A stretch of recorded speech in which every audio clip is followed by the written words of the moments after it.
yo RTDS menu poto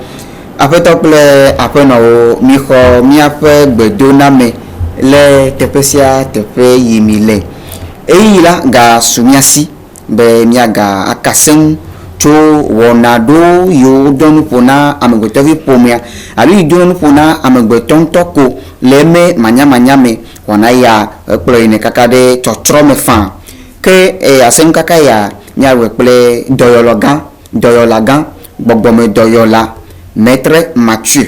maître Mathieu si be leke mi le kpɔ ŋutɔa ele miagbɔ le fivɔ ametsitsiwo be etame nana nyi woɖo na kuku na klo wa miatsɔ egbea ne ya ŋutɔ maître Mathieu wo zɔlo yo leke mi axɔmetɔ ofɔ mato dziwo mato gbe ne didiƒe nukpɔlawo tsã ɖo wabe toɖoɖo ta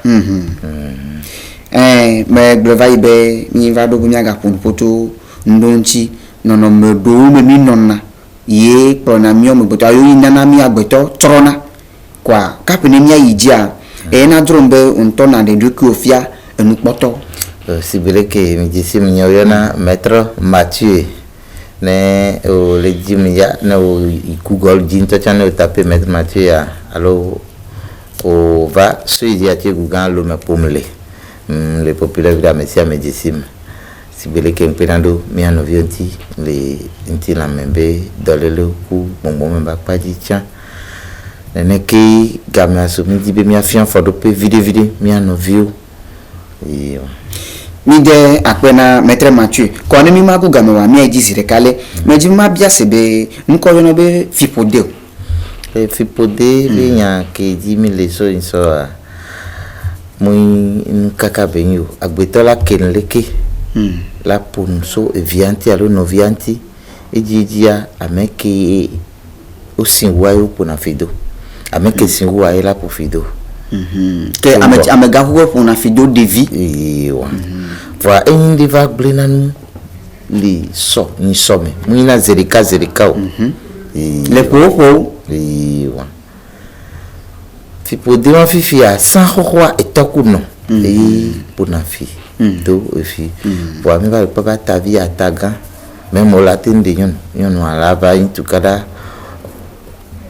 tɔ ke la va ƒo fi do neneke ŋutsu tsã va le ƒo fi do nyɔnu fifi ye nene be nua ele gblẽ nu sugbɔ le mia gbetɔ ŋuti le xexea ŋuti le xexea me eye mi be miafia fɔɖoƒe mia nɔviwo ku ɖo ŋuti lo fiƒode aɖe egblẽ na nu la me ŋutia bon megblẽ va yi vɔ lo voa bo nya vɔ gabiana alo ne nyi be gblẽ na nu aɖe ŋukawo fiƒode gblẽna le ame ŋuti ok fiƒode gblẽna le agbetɔ ŋutia esugbɔ o la te nyɔnu la dzi vi fifi efi ke o ƒodo viwo la na ɖevi wawo la si va wo ma va dzesi woatɔ alo ma va dzesi wo kenyi woanɔ ye o la prendre l'importance nɔ be enɔ nye ya ndzedze ke o la kpɔ so vi gbɔa o la kpɔa mate yi nene o la glo neneke woatɔ tsã mate kpɔ ndzedze ke evi la etɔ la kpɔ so vi gbɔ o efiƒode wa tsã la te na ɖevia la na gbe me voa ma se vivi ne ba gbe o tasue gake me wa bi dzi le gblẽ ba gbe me ma nyɔ no nu ma nyɔ no o le gblɔ nya badabada ɖo ɖe aviwo gbɔ alo nɔviwo gbɔ aɖe o mu nya be ela vava me o edzedzi ŋutɔ tsã o fɔn o gbɔ ɖu dze be nu o ye o gblẽ ɖevi wa fifi ne o ƒo fi de be agbe me ma nyɔ no oa ela te va yi sukulu kaka la xɔ bake wa ma kpɔ dɔ o le kpɔ ɖe mi ela kpɔ dɔ vɔ ma kpɔ dɔ o ela te fiƒode la te na o la dzɔ tugbedze yɔ ɖe vɔ ma kpɔ srɔ̃ la ɖe o fiƒode la te na o la ɖo ga voa nyɔnu ma te nɔ xɔ mɔnu o nyɔnu ma te tɔ te ɖe xɔ mɔnu o ewa edzedzi ŋutɔ tsã ne o nyi su ye tɔtɔ dzia o ɖe nyɔnu ye nu va le kan ɖe me ye o va wɔn be nyɔnu wa ye nene be nyɔnua va ƒo fi do ya eye nyawo be o tasi be dzo ya o nkan ɖe be nene be nu la te na o ma gba te va kpɔ nyɔnu ke la bɔbɔ na o la se nugome na o kpi la nɔ do so ŋdeke sɔ ewetrɔ eye ne gale ɖekpe ne ŋutsu le ne nyɔnu le gbɔ wa eyina veve sese iyo fipode me nyaya egblefia be la temana vi maji alo edo makpo ne le ninia de maître Mathieu ne nyebe fipode le djini le kpode meko le ka kaka manya be fipode yo ego no nyebe ne ndele woma me ro adu jisi be nu ya le wom kapune wa tema dagbere le ntinya wa de me ta mi vado le fipode abakpadia ne oledotomi kapopo ya me e odo nkube o tukara de no yiku no yi alo yiku toy alo yiku so ndome e be ken blonya de o be makpo e yi gbe anvale po yan wa o yan voyon be fipode ya iri kenene be nuva wa OK de rien o mundo na nku nko temps passé nko jova ya o mundo na nku wa ola tengogo mi ameke o bon momento là Emila ten consulté na gogo maître Mathieu et vide que mi nya sentia mi la breno dene kene o dila nya obi jojo me ameke o yin ko biova mo ko la tonu la nyon ne o gogo mia parce que ne o so ajo de fifile wo ki o mbia jo so kan o me a matin ko et o la ten so be agbetoy kakea muimo ke ola tonu la nyoa jiulewa no amate nyo gbede ta fipode acha nana gbeto buna akpemebe mo kekem no la chaka de fifi nyona ole duta voa titi alo tukarade o de ngbon ya ke magbon nya wa gbon la temvana ola do no la no bloqué no do de ki o matin pomo la juwata alo ate iduata kakea ma va ikpo mais alors que la nyono le funwa ate no pas conclure que vraiment ça c'est non parce que ne mia bon fipodia indi que mia bon be bloquer la gan be la medo ba beme in mo xenu obstacle ne ame sugbon e ne munya wa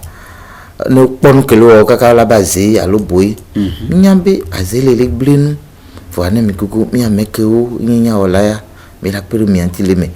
et que mi a zéro voir le blamba zé une fipode to allo akpabubu to amen to be avodada to wa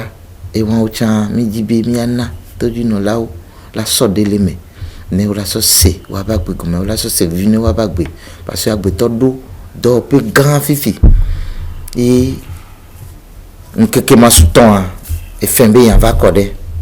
beto yina modi gbona fa egbe fifi angba tin vale yo agbeto le doba di fifi e nene be fipode a e ren dolele wan va parce que la pa wan odia ne to lele to e pedenti ke jola ko o mu alo no ele le do pedenti ke la jola wa mu e bele to abadi profido au vie le funu ke bon le do ya ne ngbe do mento chane blendo wa elle a été une jovaille et puis elle a été idée véton et on t'a coupé on la bava va dire pepe parce que et que nous voulons et il fait c'est séné et bien ça jovo ta ne mi les deux échecs les miens ba gbeme on su gomeya nyon gomeya et dogomeya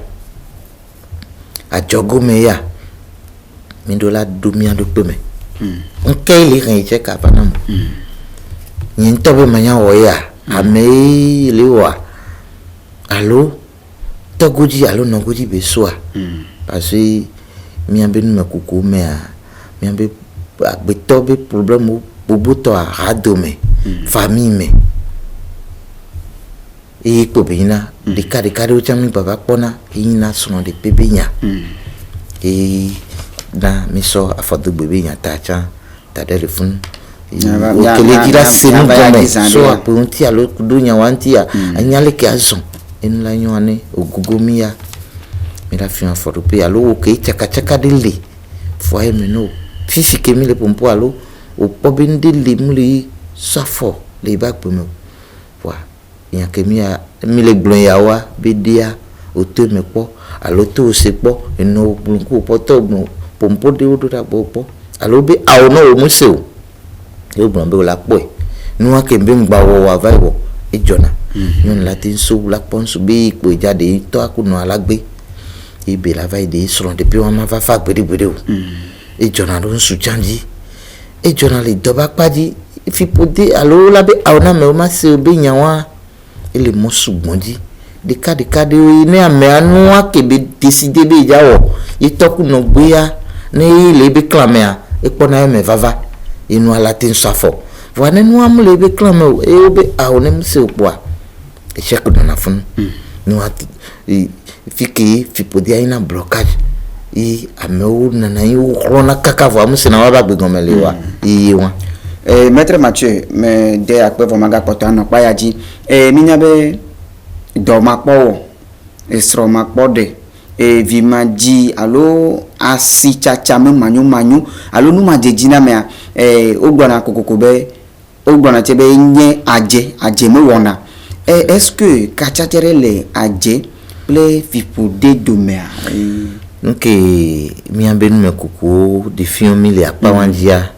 ke aze le jagbre nu lentio ekpo be fipode lentio wa ela so fipode adonko e daja mo nu popo e ja to fipode ji a to gbelo sigbele ke kafra mi ano de na fu e ola so fu de won donko la no gbre nu lentia agbobe fu yo dia ye le gbele voile memea mo yin nene lu bere komene e tai mi do la nonzo do mi ando penti e mi ano pe do daji gasia game ne oso e ya so pe ya e tia contre bonbon wa min gba no se nene be no mi ano yore o parce que mo ke dagri anto e so gidi u dade ke mi la tin to me la pe do mi ano no nti la se vivi ne mi abagbe fro ade o le fifi ke in chance to e gbe gba lo in chance to voilà o ya me de fifi e o le do ma chance nkele ke ma chance avant e gomo do la dilanya kimbo fipode ya na chance nous ma de dina me o ba fo da o to ba fo da ya o le se gomea on to gbo o toa e we wonde a le manyama nyama a jila o mama o to gbo wonde a ta e ke gbomo to a wa o jina nke o la so do nko yi parce que agbeto le fifi la tin to esprit de di o la tin ne ya Philippe va au consultation fi la tin to ne mbe ma mi di beto alo bonbon ale ke dan ale ke di beto kakea e du kode ne bi esprit ya ni azeja glo mentia e won ibe la so do nko e da seji iko ke be du le ba gbeme parce que apobi e amedo le fifi e ne o divia ngba wona po me be konna de viwa o e konu be mawa ne gbogbo de ba titi jagble de viwa be jina e la so konu be mawa do nko sibele ko jina vina viwa wona konu o la so no do nko amedo cha o ngba ina ho ke o le sinpo a ndo la kan o la kwe no be mawa ne esprit de ba titi be ja do mbune ne ba me e la tin so ne be no do nko fun me dolele Rame vavana on m'a deux amis vavana la dina ila melano khosukuto e na la no sona la meno no chana la be anokto ruwa mo benwa elito ne be ku khole jua fiki no so ayo la jilanya ne mi le jila sene comme allo mi jila koko ni maître Mathieu toi mi le atie gugan seje Togo 2000 Bahadame hôtel La Tolérance Bengbedome alors mettez nous devant hôtel La Tolérance et milayo nene mile et Djoubougoumé si Côte d'Ivoire mile Yopougon cité Sako non loin du Carrefour Sako le Bénin mile Boycon ou Cotonou les Togois Lomé Seje Atie Gougan ne mi be contacter mi le mi be numéro di quoi mi be tepe bubuwa mi la ba to sonne abale ngro numéro re télé agome quoi allo mi Google di ne mi taper maître Mathieu allo YouTube di ya mi la po yen tabe usage yen tabe nya avec réseaux sociaux be nya wa ame outro na no nko voilà ala kan ma se goma yen to ya mi la nya be maître Mathieu ya fu maître Mathieu choli pour les cancans me pas on la va pas maître Mathieu de mi va venir c'est nous gomme et do va venir be amodoa o wana do pepe voir e gamano na tere gomo no be no ho gagbia o wazi gbogbo to gble de ahanunu me no ga keme ga melewa aha mejuro na wo ga me ke ga fere gboro gomo no kwa aha to ojojuro alwa no ya okaka stress me ga fo kekekeke wona ma chemi ati la ti gbagbo me menye wona lo amento ma gbono no vivi voilà gbodudu gaspillage bakpaji alo no ham bakpaji ade de wina ame un tobi agbe mayon agbe vivi dudu avodada parce que gantoa no poa il alors que Dieu la zando no du konega o matin po kabila to tira si o me nene ki ne fi po de plodo ala zi plodo o matin po kabila to ta si o me ne o va le moira o muna sans voir et va me et on batin le sac pour gomo et arampoya de la dit comme po be nke li nene be nu va parce que elle a tem va me la indi ki et to ku no seme o dudu ba gbe me e gomme bi o le no ha o pompo senti allo o mbobo gbeno blow e po ai o biji e o dikure e fike fipodi le kenene bi yan ba o le yan boa o ke le gbe yan no be ngba o le ke o ku adan o chan o la va trois nene wala e atemba na me o ke le poga ito le funu mzando ntiu no le funu mzando ntiu iwa le nene bi ga bi vivi sisemi yo so le do agbe so le ya so le nu ma o se vivi o pompoa o profido e la tembana ava poga iga matento la si o de wa me baba pona nyon la no hormone la baba profido la pa wanji chan di yawa o ati no rengali ke voa matinos organisation matin so ka beno ke ngba pokpo no ano do bi o be nyanya ke ngba pop ko to kunde ka no kya ko to kunga maton be zanza parce agbiamento ke me ke to mi le akolenti e ko abi manya afo di afo badao di nono tiens rena maso subon va be to ba be zame ina mi ano vikele tuta alo tepede le pamdo dawa nyam biona obedi no matin gugum jaune sowa ben koduda nko balo duda maître Mathieu ne miya vidéa ya mako ya ke pora e wa mi atunu meni ya pede ntide cha mi lawo e wa cha la se wa ba pe gome obe mu ya wanjo gbe o play na tu parce que nenu le yan gbe ne o ko avo video do pe ontia never gble keke wa ngba nya na jira na do wa be travado apa mesina ke le nyoa le ke ola obela nyo kaka so yi parce que galasio be fifi da me o pokrado o le jaran le no le pleno le doa ya me wa o patail no ka ke me gaden wa e o la va dio do pe ayan be yo ke o le nti enene a o mu no mo ya ta même jibe o ke ya me gan la ba va 3 de view e ta mi la voandi parce que à notre pays garde pour avance on la va gan au harika on doit problème le niveau de fois on va dire quelqu'un à l'autre cette génération on le évolue voir fi la yeko ya ga don voir wa on le pas promotion ngabo yelo mais de la die comme la nya ta mia no view que les deux tomi ka boya me wala nyambi on me sort de les ya que me le glame on va se do sibe to me ba to me va yo ku maubalo doya me mawe ba glow yo mi je apena maître Mathieu ya le maga to wu apaya ma anya ba pomodu melia ne letiaku alo ne evident que vino o ho letiku alo poga pobi le vio jenado de vio le na do le pomo kaka wana zanga kaka selisi be gaga voix ye le vio ma la ma agba haya ne gavire gagwe va quoi o gba to na dolele papa materae ok be maître Mathieu iyi ya mere subore mi asile ke uta mejibi maga o mon poko ya ma na ma bia o ba bia de kaya o yona de be afodogbe a ma punpun tu china mi vire afɔdogbea ni nyɔnu la sukoe mitɔ enya ya tsanji ŋgba nye gbe o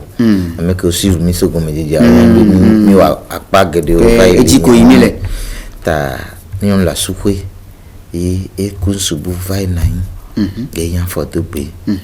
ne mi sɔ afɔdogbe be nya ne mi ayi ŋkɔ le me vi ɖea nukewo be hena vana parce que afɔdogbe la te na fifi nyɔnu la dzi vi ye ɖevia la ku ela te dzi vi amene ama tɔn fa eye be la va da afɔgbe ye ɖevi ke wo be dzi ke gbɔ eva da afɔgbe ŋua wo la tɔ dɔ lele alo wo la ku ɖewo ŋutɔ tsɛ ne ŋusua sekutoa ŋusua ɖo problème ne nyɔnua kasi ɖo ɖeka kake ŋusua ŋuse o ye e ɖeka ye le gade nyawa ye dzi problème ale eva nana kafra cancer du foie abe dɔ lele ŋuawo apodo la va lolo ne esi la ɖɔ podo ɖa me ne ŋusua se ye be tsidzi etsi podo me nea eva kana dɔ lele ŋuawo tsã vana ke afɔdogbe tse be nya ma afɔdogbe la te na mea ne mla anyi zãme leke ama da wɔn ebe la va nɔ ɖi ku ne nyɔnu le xɔ mo da afɔgbea ela te na nu desi aɖe ke o la sɔ la wɔ nua ma sɔ afɔ o la nɔ ɖo échec le o ba gbe me ne o le dɔ ŋutɔ tsã ne nyɔnua kpɔtɔ le gbɔ o le da nu o le ɖua dɔ ama vɔ gbeɖegbeɖe eyina akpɔ be ne o va nya le ƒome ɖewo me ne ŋusua eɖo problème kpɔa o ɖena nyɔnua dzo le gbɔ leke wɔ kaka nya ɖewoa ŋke yi nɔna nu gɔme tegbe o be fi ke o le viviti me lea asevi yibɔ tsã le funu o ma te nya o ɖe ta ne o nya ya ne o ŋusu ya o ma gba afɔ le o ɖo la de o ma gba koko nyɔnua o popowa o le na fɔ kape ne ma nya be afɔdogbe me wɔna ye ye le hedɔ lelea va na ma wɔna kawoe ma te kpɔ anya be o wɔna ya efia be srɔ̃nya edo afɔgbe o eyina mi ŋu ɖo la kɔ avɔ ɖo mia ɖokui ŋuti o akpɔ be sãxɔxɔa miatɔwo wo xɔna fa epesia pea wo le na woaba fa ne o te le nɔnɔ wɔn be de me alo o ɖo gbedoɖa ye o sɔ ɖo ɖekui o dzi wɔna gasi agame ne masɔ de la va o ba gbe mea mawu la ɖe fia o alo kɔnyinyi kɔnyinya tsalemea ewa vi de voa si gbe be afa la si o fifi ye o le na fa o pesia pea kaka ne o la le afa leka o la se parce que o la wɔ biɔse de le funu mese gɔme yina ne mi le tradition me ŋutɔ ya chaque année ne mi do nouvelle amea ne la consulter mia de pe bɔ be pe yake me ŋdoa il a sɔ fɔ na moa ne sɔŋ ta fɔ gbe ŋgblẽ ne o ne wa wɔ consultation wa o la te nya le me ena ame sugbɔn le o nɔna zɔge voa le janvier ame nenea o sɔna ŋkɔ ɖo ɖa mi o mi consulter pe ame kpɔ ne mi emi atsa vi de ke mi nya mi sɔ kpena ɖo wa ŋuti wa mo mi agbɔ koko ye o nya ŋgblɔ na ame sia me mɔ ke o la te ŋgbe to ne badawo ne takpa ɖeka ye le veve de ne maître Mathieu parce que mu eke ma do egbe ye mi le dzi o ya mi le wɔ sɔ le kpe ɖo dukɔ ŋuti ne mi le wɔ amewo le kpɔ vovo le wa be nɔpia wa be klã do na kpe ne mi Amerika ɖeka ɖewo va hena kpe do nu vana wa ke mia tsã mi le lãmesẽ me kpɔtɔ le doa dzi le kpɔa mi kpɔ be wa be klã le ve mia nu ye ta ye mi nɔna voa dzi ta ne mi la yɔ mi le loa me ya mi ayɔ 99 89 20 89 alo 92 91 69 38 numéro a tsã le écran le télé a dzi vɔ awɔ me kari be nukpɔlawo le ŋlɔ nume wo le note vɔ afɔdogbe me nya ɖe me ɖo babia wo me ve esrɔ̃ɖeɖea me nya be eli vovovo esrɔ̃ɖeɖea wo ɖe esrɔ̃ wo bia amea ta wo wɔ nu ko wo hiã be woawɔ ye amea wo kple nyɔnua kple ŋutsua wozu srɔ̃tɔ enye ɖe afi bu ate va me be ɖo hea tugbedze ɖe kple ɖekakpui ɖe ko wo le gbegblɔ wa ye efu vava ye tsa nye bu ifia le akpa ma me le amewo me ve ma me aɖe afɔdogbe ate wɔ dɔlɔme sia me dzia afɔdogbea enya be ƒome sia ƒometɔ le yo le mia gbɔ ya ne gbedoata nyɔnua ne le xɔ mɔnu mu le xɔ mɔnu ne subu bava da te kpoa ete afɔgbe le mia gbɔ ma o bie ta o n bie ta o voa ame ɖewo va nɔna discussion ɖe wɔna ŋkpɔna be ne n bie yi ta o kpɔ abe ye ŋkpɔ nyi ye tɔ o ye ŋkpɔ ta afɔgbe voa wɔn le mia gbɔ ya o nye nya be le. sɛ gba be neneke ame ɖewo gbɔna be o be eɖi aɖe sike dɔ lɔ gania. wɔn voa wɔn mi va le changer nuwo trɔ comme que ale trɔ ayi be nya imu nene wa mia tɔgbe be game amu le nene o ta ma bio mia nɔvi kele kpɔ mi o be ne wo le dzra se ne gɔme ne wo te ŋu poka yɔm alo si leke ŋgblɔna tegbea ne wo ple koro ɣe ɖeka ne wo yɔm ya ma te fi wo le wo sɔku ɖe ŋuti golo bisi kora bran bisi miazɔ fiwo afɔɖoƒe ɖewo ke wo la te sɔ i fiƒode ku afɔdogbe kple tɔwoa mate ŋu ɖo ŋusẽ le woa dzi o eyɔn akpe ke magblɔ be eyi ɖeke megale miasi leke o donc aga ɖo nya ɖe agblɔ le aɖabaƒoƒo ve me na enukpɔla wa ɖekpo ma na tɔdzinɔla la nya be wone sɔ miabe nya ke mi le gblɔm ɖo dɔwɔwɔ me ne wone zɔ ɖe dzi wogba se ɖo ɖusi be tome ba to miɔ tome do ƒoa ɖe nkan ɖe dzi be ame sia ame la kpɔ dzedze ne ebe kuxe ye nɔƒe aƒe la fa alo ne leke gblɔna o aƒeme na fa ne aƒeme fa ne mi ya kɔa tukura ɖeke mega fa na o ɖe yo akpe ok todzinɔlawo alo nu RTGS me nukpɔlawo mi de akpe na mi edro mi ŋutɔ be miaganɔ mia gbɔ miagayi dzi egɔme nye be tanyawo le mia si zã vɔa miame yia etu aƒe kɔa miase egbetɔ tsa ɖe teƒe ya ametsitsiwo do lo be nya sugbɔa ame ɖɔna kusi o alo eto se nua menye aʋaka yɔ mi ka ɖe dzi be ame sia ame tsɔ etɔ le me vɔ ke ne nugɔmesese bubuwo agava va lo kuxe bubuwoa abele ko ŋlɔ numero alo nɔbawo ɖe telia ŋgɔ kɔa miawɔ nɔbawo ŋuti dɔ ne mi gbe wɔ nɔbawo ŋuti dɔ kɔa miake ɖe maître Mathieu ŋuti alo ne mi ɖo YouTubea ne mi gbe tape maître Mathieu kɔa miakpɔe miagatrɔ se nu gɔmebuwo kple tɔ kekeŋ kɔa miagblɔ be miaɖɔ alɔte na egbetɔa ke ne Yehowa ve mianɔa ŋutua miagadogo eyi zã ɖe